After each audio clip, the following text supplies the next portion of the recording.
Welcome to the High Stakes Fantasy Network Podcast. Brought to you by PlayNFC.com.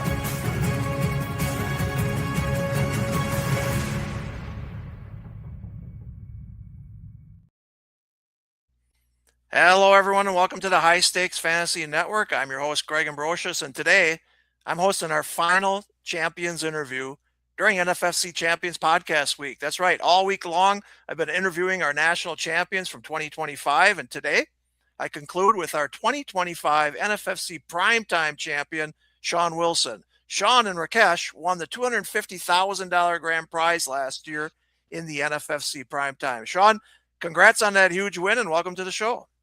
I appreciate it, Greg. I'm happy to be here. Good to have you for sure. All right. I know it's been 8 months since you guys won that prestigious title, but has the thrill of that victory worn off yet? And can you still believe you won $250,000? I definitely cannot believe it. And every time I get to retell the story, I mean, there's few people that don't know, but every time I get to retell it, it definitely ignites that spark that I felt that night that it happened. Yeah, we'll talk about that for sure. Do you still have the money between you two guys, or have you spent it all already? I still have a vast majority of mine. I can't speak for Rakesh, but it's currently hasn't been blown yet. He lives a wild life. He's in Hawaii for weddings and stuff like that. He's probably blown it, don't you think? It's quite possible. He does have a very exciting life. Yeah, he does. All right, so you and Rakesh teamed up for his Primetime online team last year. What's it like partnering with someone? I mean, this is kind of fun to talk with you because a lot of times they don't have partners and they win titles. So it's good to talk to somebody. What's it like partnering with someone? I mean, in that championship round, you got a lot of critical decisions. Who are you going to start? All that kind of stuff. Do you butt heads, or is it better having a partner? I like it. Well, basically what we do is I'll come up with a first draft and I'll run it by him and I'm like, this is what I'm thinking. And then he weighs in on anything that he thinks, and then we just make a decision and go with it. No butting heads at all. We're both pretty laid back individuals, and the good thing with this team is stayed pretty healthy, so there wasn't a whole lot that we had to decide, which makes it a lot easier.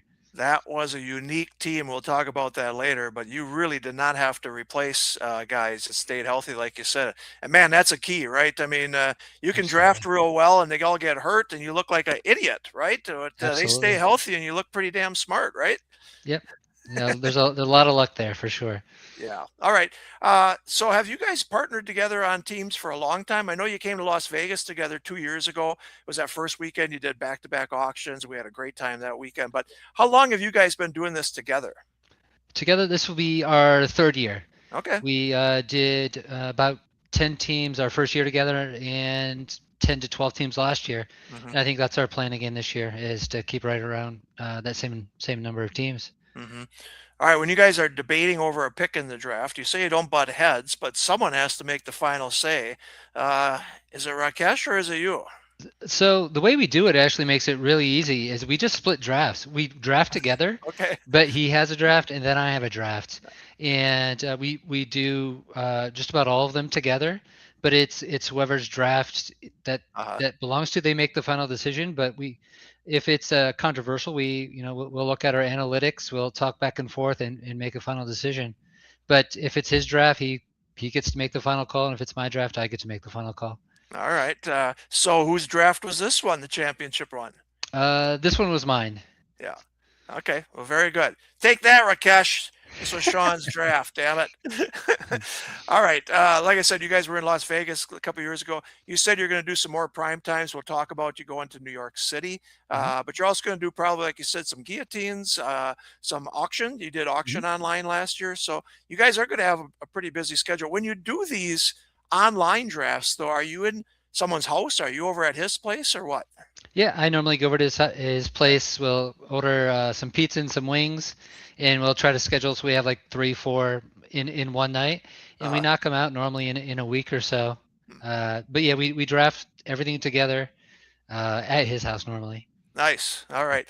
So the good news is that you are going to our New York City live events at Greenwich Street Tavern. We're going to honor you there in front of all these guys, and it's a rough crowd in New York, so they may give you some New York boo birds, but no, we're going to have some fun. The auction leagues filled up quickly. I know Rakesh wanted to get in them, but this crowd in New York, they filled it up real quick. But no, you guys are going to have a lot of fun. You're doing 3 prime times there. Honestly, people come at 10 o'clock for the auctions. Even if they're not in it, they watch it. There's food and drink all day long. You guys can stay till midnight after your 10 o'clock prime time, and it's going to be a blast. So what's your thoughts on going to New York on Labor Day weekend?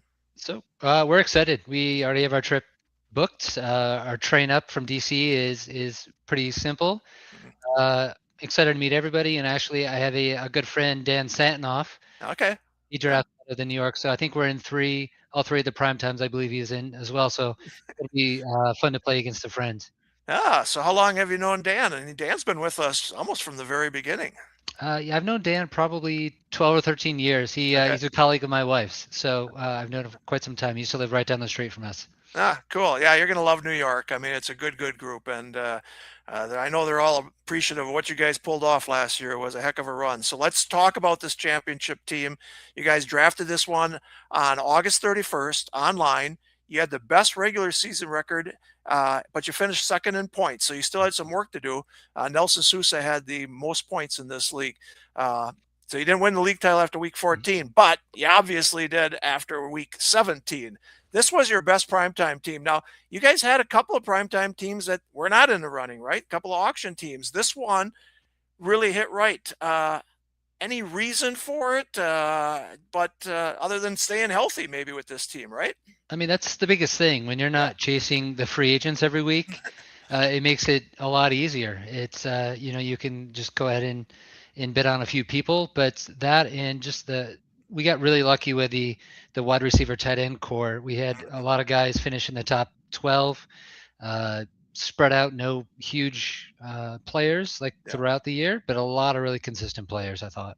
Yeah, you definitely did. We're going to talk about that. I was going to say, I mean, when you left, do you think that you had a good chance at the title? But you always feel that way after you're done, right? You're never really kicking yourself in the ass. Yep. Every team you draft, you're like, this is a good one. Yeah, definitely. All right. So you made the championship round. Like I said, you entered 73rd out of 270 teams. Okay. But you quickly moved up to second place when your team scored 236.8 points in week 15. I mean, that's a huge week. Talk about your emotions after week 15. Like, holy shit, we probably got a chance at this, right? Yeah, it was our biggest week of the whole entire year. So it came at the right time. And it was pretty surreal, but it was the first time that I thought that we had a chance at least making some good money. Yeah. Well, you say you didn't have any big guys, but Amon-Ra St. Brown had 41.4 points. I mean, that helps, right? Yeah, he's definitely the workhorse. He's just a consistent top 5 wide receiver year in and year out. So he's a pretty safe bet in my mind as a first round pick where we took him. I agree, definitely. We'll talk about where you took him too in a little bit. All right, your team fell to third place. It scored 163.9 points in week 16. That was kind of a down week across the board. It's not like you guys had a real bad week or anything. So you're third overall. But Chad Schroeder's in first place, 42.44 points ahead of your team. I mean, realistically, at that point, did you think you had a shot at the title? I didn't, and if I recall, he had Trevor Lawrence, who was during a real hot streak those first 2 weeks, and just propelled him way ahead of everybody else. Yeah. So to make up 44 points in 1 week it's not very realistic, but is obviously possible. Well, not only is it possible, but it helps when you have Derrick Henry in week 17 on the Saturday night game at my Lambeau Field against my Packers, just looking like Superman. Nobody wanted to even tackle him or touch him, for crying out loud. It was embarrassing from a Packer standpoint, but 45.6 from him. All of a sudden, it's a new game, right? Were you guys texting each other, watching it together, or what was going on? So, yeah, after that game was the first time that we came in first place. Like, that propelled us up into first place after that game. Rakesh was actually up in Buffalo for the Eagles-Bills game, but we were texting back and forth, like, are you seeing this? Yeah. Because he had 3 touchdowns, 200 yards. Or 4 touchdowns, I think. Yeah. But it just an insane amount of points. So that honestly, after that game, I didn't sleep much for the rest of the weekend because that's when the nerves really kicked in. Yeah, but that's a good way not to sleep, knowing that there might be 250,000 at the end of the rainbow there. So stay awake. You don't want to make believe it's a dream. All right, Absolutely. Sunday, you got big games from Trey McBride, 23.6 points. Chris Olave, what a stud he was, 25.9. Bo Nix, 23.3. And Wandale Robinson, 22.3. Your team scored 198.6 points in week 17. That was the second highest total of the week to win the title. I mean, just talk about the elation of that, but just the emotion of seeing so many guys go 20 plus points, right? Like that's unreal. Congrats. It was like the perfect storm. Yeah. I had the Sunday ticket and just flipping back and forth, and they all just kept performing, and it doesn't hurt when like Wandale Robinson is. He's really close to a bonus, so they kept feeding him the ball, so he could hit his money bonus, and they just kept lots of receptions and a handful of touchdowns, and they just went off. It was All right, insane. you won the title by 21.46 points with Michael Fonte finishing second. Randy Meckles finished third. Randy had finished second the year before, so he's very close to winning one. I know it's still hard to believe that you won that week 17, but did Rakesh, were you still texting while he's up in Buffalo? Did he come back? Did you guys do a man hug, or what the heck happened when you finally saw each other? So he was back before the Monday night game. So Okay. we watched it together at his house, and we knew there was one. The second place team was the only team that had a chance of catching us, and we were up by about 45. But they had Puka, who had scored over 40 points in one of the playoff Yeah. weeks already, and the Rams defense. So Yeah. Ooh, yeah. there was a chance if Puka had another unbelievable week. Yeah. We could have lost, but we watched together and celebrated together. So it was great. That game, that was the Monday night game against the Falcons. Puka had a couple of nice passes, and then they had penalties, and then he had a couple other ones that was so close right off his fingertips. The Rams defense, I believe, blocked a punt for a touchdown and didn't get another point the rest of the game from them. So what a wild one, right? Watching that thing. Oh, absolutely. Yeah, Puka had I think two huge plays come back. Yep. And if he makes them both, then it's very possible we're not having this conversation. Well, Michael Fonte would have liked to have been in your Yeah. shoes right now talking to me. I can tell you that. Okay, let's talk about Trey McBride. He was a beast for you in the championship round. He scored 77.7 points over those 3 weeks. I mean, you got him in the third round. I mean, tight end's a wasteland to get 77 points out of your tight end in the championship round. Just talk about that for a bit. Yeah, our discussion going into drafting was there was two tight ends to reach for. There was Trey McBride and there was Brock Bowers. Right. So being able to grab Trey McBride, we felt like there was a drastic drop off after the number 2. So being able to draft him there, we thought would be a good choice just because of the drop off between 2 and 3, just in our opinion. Yeah. And Bowers was already grabbed by that point. So Okay. that was our theory behind that, is grab one of the elite 2, while they were still available. Yep, definitely. All right, let's look at this draft. You guys drafted 10th in this league. Let me just ask you, is that kind of, we have third round reversal, right? So Mhm. was that a preferred spot? Were you disappointed with the 10th spot? I mean, everybody wants the first 2 picks or 3 picks or whatever, but what was your thinking on the 10th pick last year? It's honestly normally my preference to go 9 through 12. Okay. I like being on the back end. I like being able to stack those picks to get 2, so you're not as dependent on that one guy. And if you drafted somebody like a Christian McCaffrey 2 years ago and then he doesn't end up playing it down, there's definitely a lot of upside, but there's a lot more risk on just getting that one elite player. Yeah. And then, like you said, with the third round reversal, you're getting another pretty high pick right away. So you can build that strong team. Yep. You might not have the elite players like a Bijan or a Gibbs or a Chase, but you're going to be able to build a pretty strong team from the get-go after the first 3 rounds. Not to toot our own horn, but I do think KDS and third round reversal is the way to go. First of all, KDS, even if you have a serpentine draft, I mean, still let the people decide where they want to draft, right? Not everybody wants the first pick, like you said, right? And but third round reversal certainly makes the back end much more valuable. I've always said this.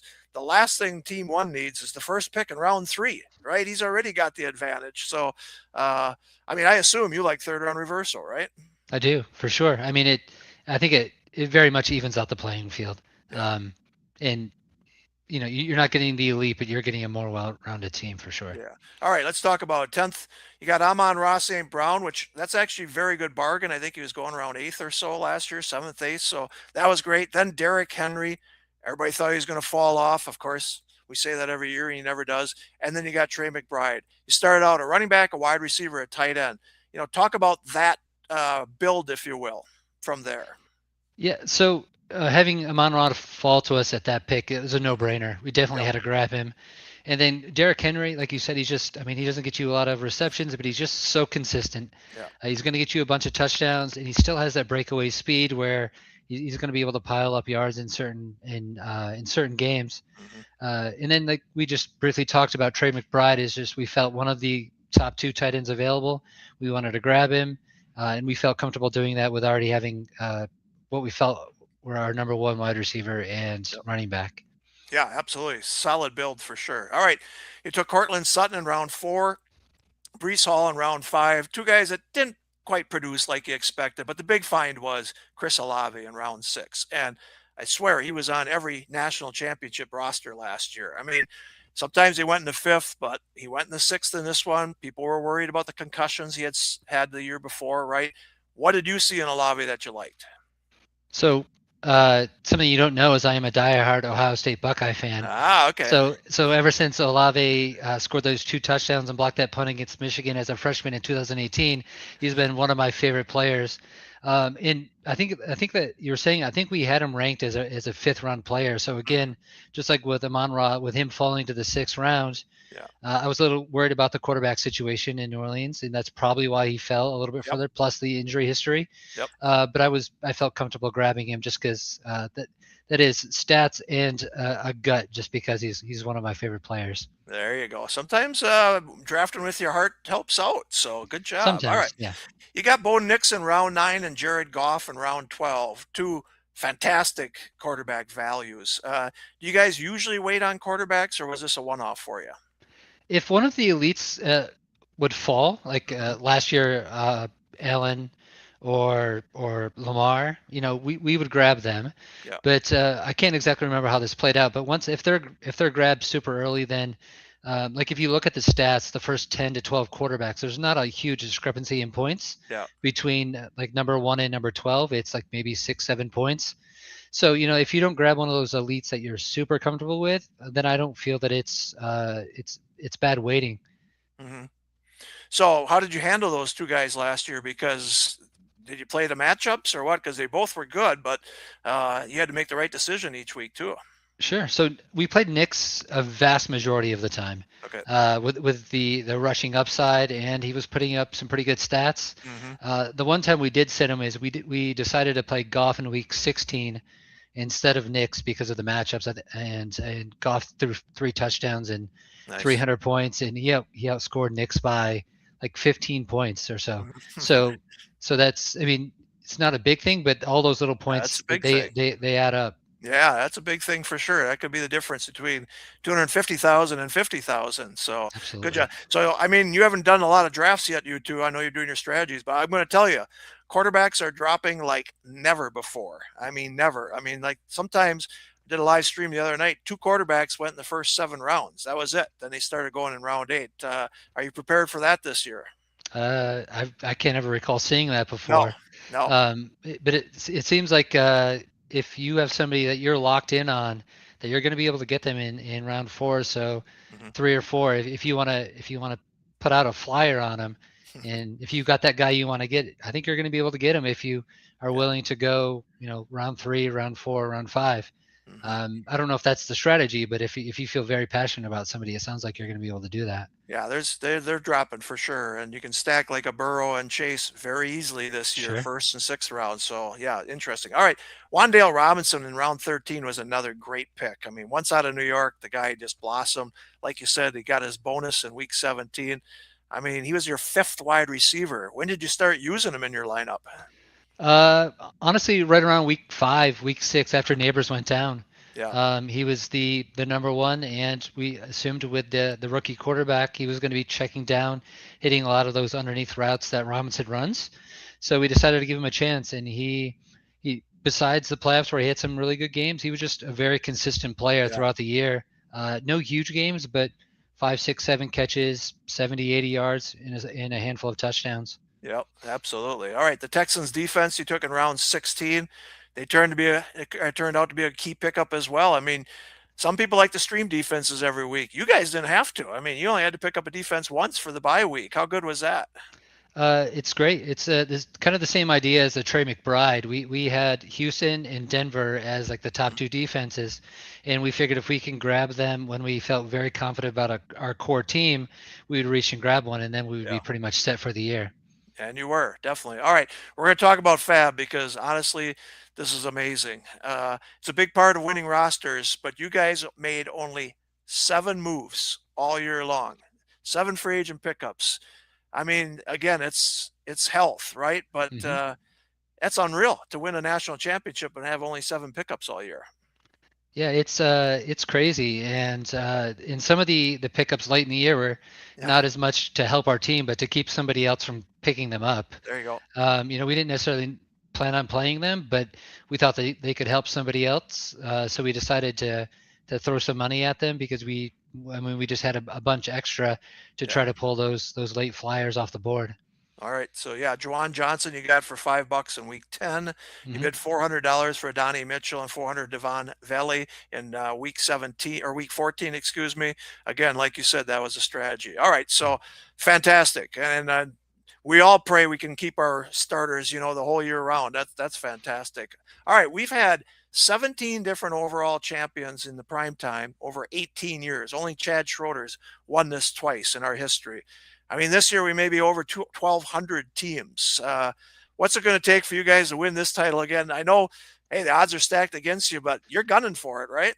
Yeah, I mean, I think everybody thinks they can do it, Yeah, or they wouldn't be playing. But it's going to be so hard. I mean, you're going to need first have an amazing draft, and then have a lot of luck on health yeah, and the matchups, the way the matchups work for the head-to-head. Because like you said, we didn't even we were second, but yeah, we won the head-to-head portion, so we had a right. little bit more favorable matchups.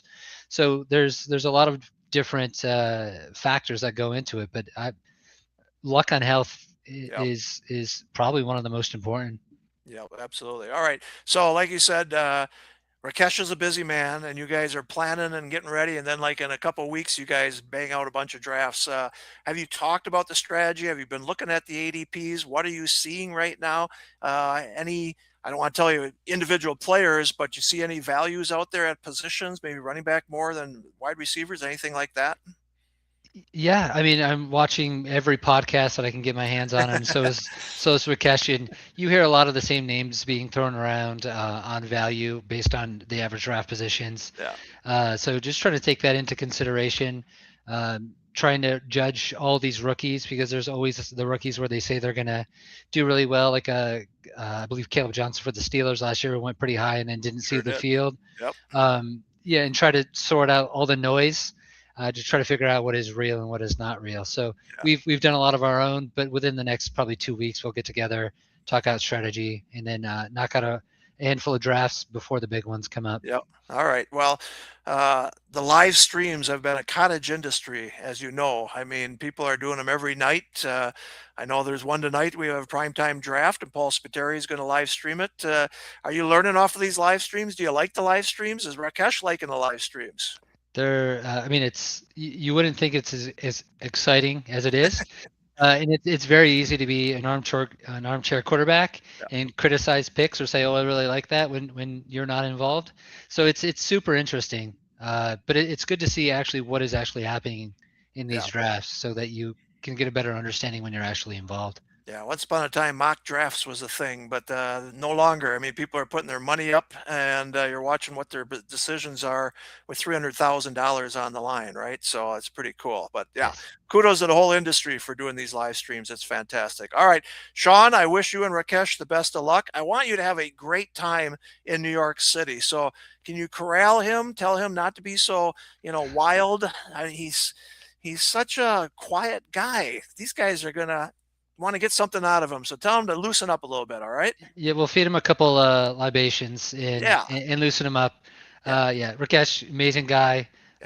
Is on the quiet side sometimes, but I'm sure he's gonna love being up there as well. He's going to. So have a good time. All right. Congrats again to Shawn and Rakesh for winning the 2025 NFFC Primetime title. Thanks for joining me tonight, and best of luck in all your leagues this year. Enjoy New York City. Like I said, that's only 3 weeks away. It's going to be a blast. And thanks everyone for joining me all week for NFFC Champions Podcast Week. With any luck, you'll win a national title next year and join me on this podcast. How does that sound? Good luck in all your leagues, everyone, and have a good night.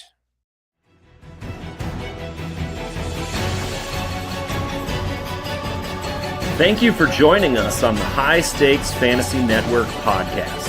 To get in the game, go to playnfc.com.